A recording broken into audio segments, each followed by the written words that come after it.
Bem, agora vamos analisar as ondas estacionárias em coluna de ar. Para isso, vamos procurar entender alguns conceitos em cordas onde é mais fácil de fazer uma análise. Imagine um pulso de onda se propagando por uma corda e ele vai de encontro a uma extremidade fixa da corda. Quando chega na extremidade fixa, ele vai puxar a corda para cima, mas como a corda tem um comportamento elástico, como a corda não pode subir, que a extremidade está fixa, então a corda desce e o pulso volta com inversão de fase.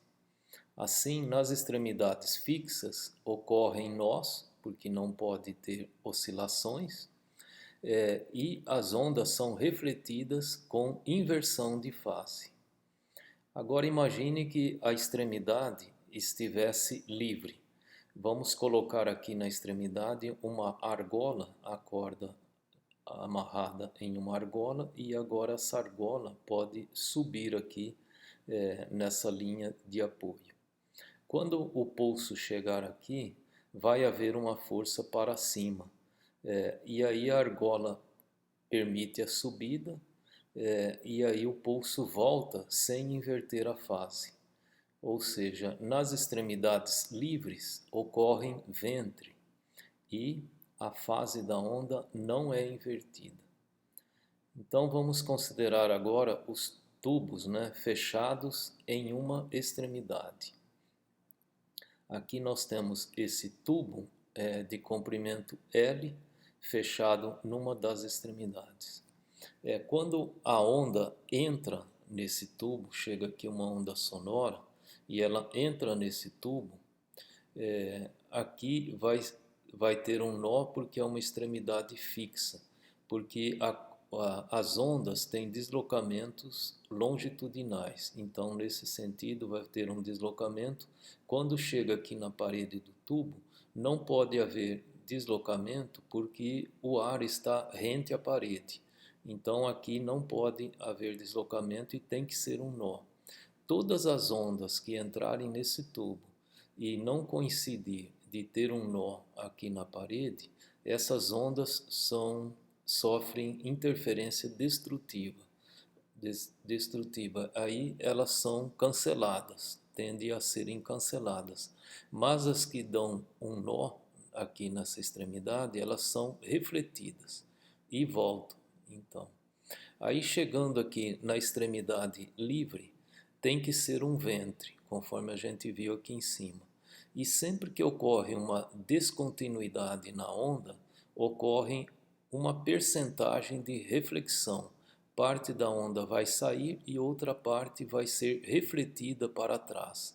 Mas a onda que tem um ventre aqui, ela foi refletida para trás, é aquela que deu um nó aqui. Então, quando ela voltar aqui, ela encontra um nó aqui de novo e vai ser refletida para cá. E chega aqui, uma parte sai, mas uma parte é refletida. De modo que vai ficar uma quantidade de ondas aqui presas, refletindo nas extremidades.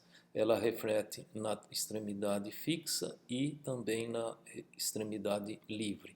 Isso é chamado de ressonância em tubos, de modo que às vezes ocorre um aumento da intensidade sonora nos tubos, um apito, por exemplo, devido a esse efeito de ressonância.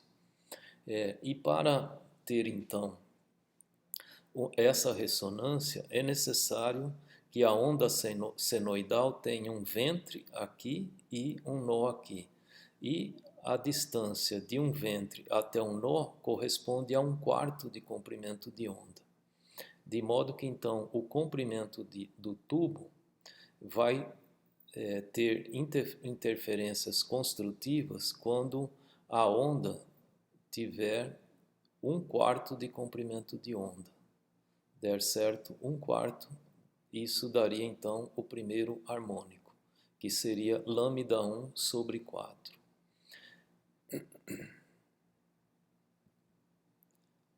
O segundo harmônico ocorre quando é colocado um nó aqui dentro.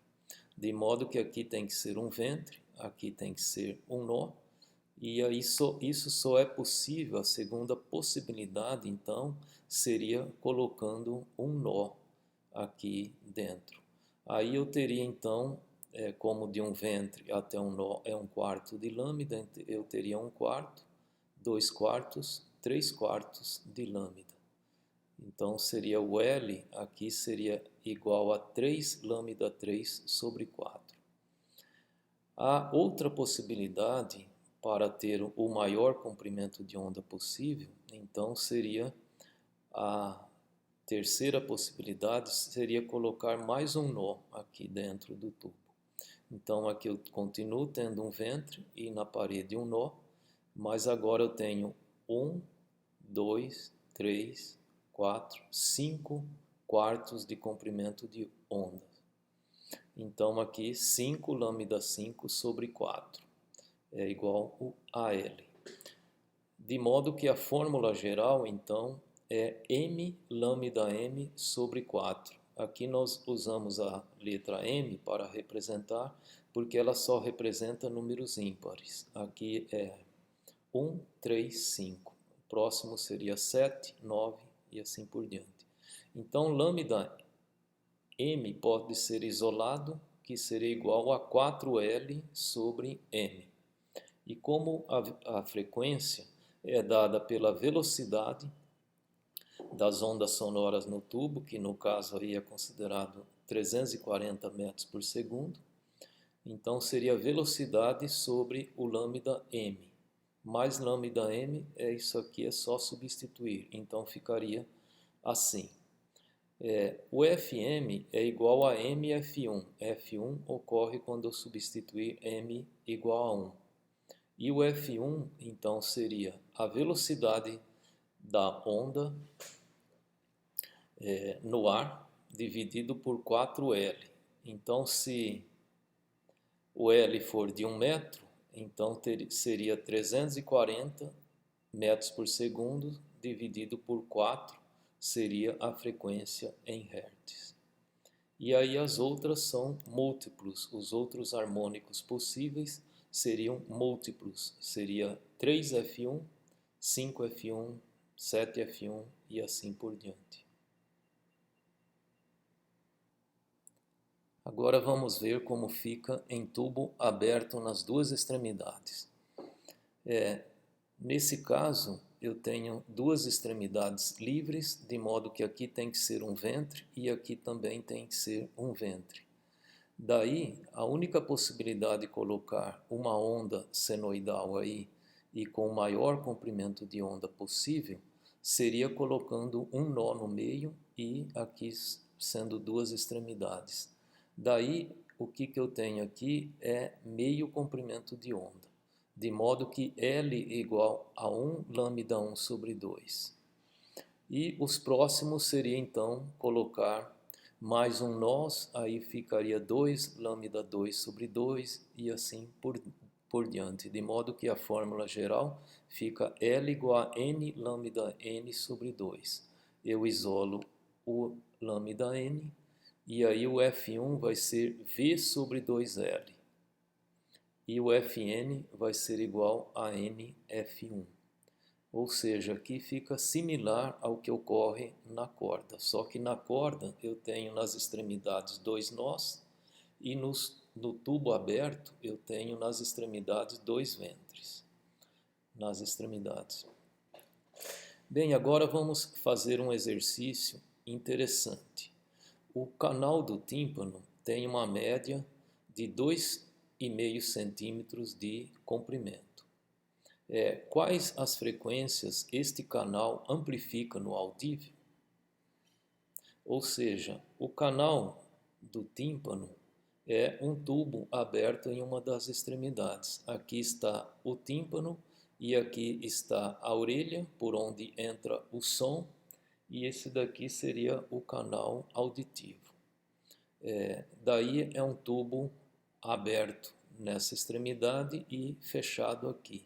E ele diz que o comprimento do canal auditivo é, em média, 2,5 centímetros. Então, que frequências ele vai amplificar? Ou seja, vai produzir uma ressonância, porque conforme eu falei, só as ondas que entraram aqui, que dá um nó aqui na membrana do tímpano, é que se estabelecem. E quando elas voltam, elas são refletidas, porque aqui ocorre uma descontinuidade. E aí, ao refletir, essas que tiveram nó aqui, elas se refletem de novo e ficam refletindo aqui. Com isso, há uma ressonância, o som é amplificado aqui dentro e aí vai ser mais fácil de ouvir essa frequência que ocorre aqui dentro. E essa frequência depende do comprimento de onda. De modo que aqui nós temos então um lambda sobre 4, um quarto de comprimento de onda, que é igual a 2,5 centímetros. Então o comprimento de onda vai ser igual a 10 centímetros, ou 0,1 metros. Se eu tenho comprimento de onda e eu tenho que a velocidade do som no ar é 340 metros por segundo, aí é só dividir, aí vai ficar então a primeira frequência que vai entrar em ressonância o primeiro harmônico é 3.400 Hz. Ou seja, quando o som tiver essa frequência de 3.400 Hz, fica mais fácil da pessoa ouvir esse som porque ocorre ressonância. A segunda ressonância vai ocorrer com F3, que é 3 vezes esse valor, que vai dar 10.200 Hz, e o próximo harmônico dentro do audível ocorre com 17.000 Hz. Observação: o ouvido humano tem maior sensibilidade para sons com estas frequências. Agora vamos ver um conceito importante, que é o de ressonância. Só é possível transmitir energia de um sistema oscilante para outro se houver a ressonância, ou seja, ambos os sistemas precisam oscilar com a mesma frequência. Exemplo, balanço. Imagine que eu queira passar energia para um balanço. E se eu passar energia para esse balanço, eu vou aumentar a amplitude de oscilação do balanço. E aí, quando ele estiver oscilando, se eu quero passar energia, eu tenho que empurrar esse balanço na mesma frequência de oscilação dele. Senão, não é possível passar energia para o balanço. E assim ocorre. No caso das ondas, só é possível transmitir energia de um sistema oscilante para outro se houver ressonância. Um exemplo disso também é que no violão a corda vibra, mas o som da corda sozinho não tem alta intensidade. A intensidade da corda, do som da corda, é amplificado pela caixa do instrumento. E assim a corda vibra, faz vibrar o ar dentro da caixa, e aí essa vibração do ar dentro da caixa é amplificada, como ocorre nos tubos, né? As ondas refletindo para dentro da caixa de novo e criando uma ressonância que vai realçar o som da corda. Isso também pode ocorrer com o diapasão também, que ele tem uma frequência na nota Lá, o diapasão de 440 Hz. Aí, quando o diapasão é um metal, né, nessa forma aqui, assim, e ele vem conectado a uma caixa acústica para dar a ressonância. Esse diapasão pode ser retirado da caixa e quando a gente bate nele, a gente ouve um som de 440 Hz, mas esse som é de fraca intensidade. Mas quando ele está conectado à caixa, ele faz vibrar cria essa vibração de 440 Hz no ar dentro da caixa. E aí ocorre ressonância e aí você ouve uma intensidade sonora bem alta quando o diapasão está conectado à caixa. Assim, vejamos qual o comprimento da caixa que dá a ressonância para essa frequência do diapasão, que é a nota Lá. Então, vejamos, essa caixa aqui vai ter 1/4 de comprimento de onda para o primeiro harmônico.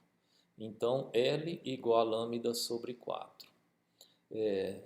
E aí, o lambda para 440 Hz vai ser isso aqui, 340 dividido por 440. Então, o lambda vai ser 0,77 metros. Como o comprimento da caixa tem que ser 1/4 do comprimento de onda, então seria 0,77 metros dividido por 4. Isso dá 19,25 centímetros. Então, essa caixa aqui, que amplifica o som do diapasão, tem um comprimento de 19,25 centímetros. Assim, podemos dizer que o diapasão vibra a coluna de ar no interior da caixa. Como a vibração da coluna de ar no primeiro harmônico é a mesma do diapasão, ocorre ressonância e o som é amplificado. No violão, qual a largura da caixa para destacar o segundo harmônico da nota Lá? O segundo harmônico, então, seria 880 Hz. É o som da quinta corda do violão. Então, quando a pessoa bate a quinta corda do violão, a quinta corda vai apresentar o primeiro harmônico da nota Lá, mas ela pode também apresentar o segundo harmônico junto, porque a corda vai vibrar numa onda resultante que pode ser constituído por uma grande parcela do primeiro harmônico, mas também uma pequena parcela do segundo, terceiro ou quarto harmônico ao mesmo tempo. E assim a caixa do violão procura destacar, né, o segundo harmônico da nota Lá. E para isso ela tem que ter a dimensão necessária. Então vejamos, para destacar um som de 880 Hz, que largura tem que ter a caixa do violão? Aqui a gente sabe que L é igual a lambda sobre 4 para o primeiro harmônico na caixa. Então, o lambda é igual a velocidade sobre a frequência. Daí isso aqui então vai dar um comprimento de onda de 0,385 metros. Se eu dividir isso aqui por 4, eu tenho 9,625 centímetros. Ou seja, essa é a largura do violão. Então, como a caixa do violão tem aproximadamente essa largura, então é isso que ele faz predominantemente. O primeiro harmônico na caixa destaca o segundo harmônico da nota Lá. E a caixa, então, é responsável pelo timbre do instrumento. No caso da bateria, o couro é o vibrador da coluna de ar e a caixa dá as ressonâncias.